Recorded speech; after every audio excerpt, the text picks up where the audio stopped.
বিগত 16 বছরে আমরা ঈদ করছি, কিন্তু ঈদে আনন্দ পাই নাই। আজকে খুনে হাসিনার রায়ের মাধ্যমে, তার মৃত্যুদণ্ড রায়ের মাধ্যমে আজকে বাংলাদেশে ঈদের আনন্দ বিরাজ করছে।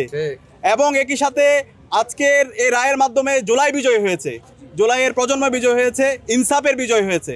তো আমরা প্রথমত হচ্ছে আমাদের আন্তর্জাতিক অপরাধ ট্রাইব্যুনালকে ধন্যবাদ জানাচ্ছি, এরপর হচ্ছে ইন্টারিম সরকারকে ধন্যবাদ জানাচ্ছি।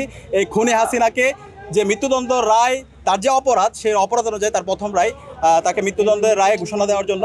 একই সাথে সাবেক স্বরাষ্ট্র মন্ত্রী খুনি আসাদুজ্জামান কামাল, তার মৃত্যুদণ্ড রায় ঘোষণা দেওয়ার জন্য।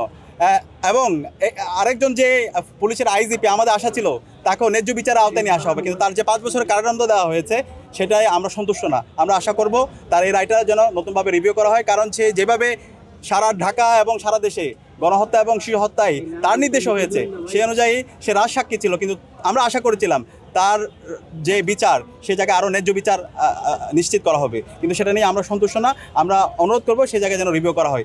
এবং একই সাথে এই খুনি হাসিনা এবং তার দোসররা আজকে এই দেশ থেকে পালাইছে, তাদের রাজনীতি কিন্তু ক্লোজ হয়ে গেছে 5 আগস্টেই। বাংলাদেশে আর তাদের রাজনীতি কখনো ফিরে আসার সুযোগ নাই। আজকের রায়ের মাধ্যমে তাদেরকে একদম কবরস্থ করা হয়েছে।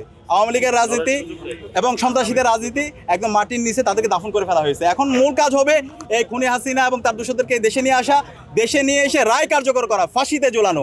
এটা আমাদের সবার দাবি, এটা শহীদদের দাবি, শহীদ পরিবারের দাবি। তো আমরা খুব দ্রুত সময়ের মধ্যে সবাইকে অনুরোধ করবো, যারা দায়িত্বশীল পর্যায়ে আছে, ইন্টারিম এবং হচ্ছে আন্তর্জাতিক অপরাধ ট্রাইব্যুনালের যে প্রসিডিউরগুলো আছে সেগুলো শেষ করে খুব দ্রুতই খুনি হাসিনা এবং তার দোষরদেরকে নিয়ে এসে তাদেরকে যেন দ্রুত ফাঁসিতে ঝুলায় রায় কার্যকর করা হয়, সেই দাবি থাকবে।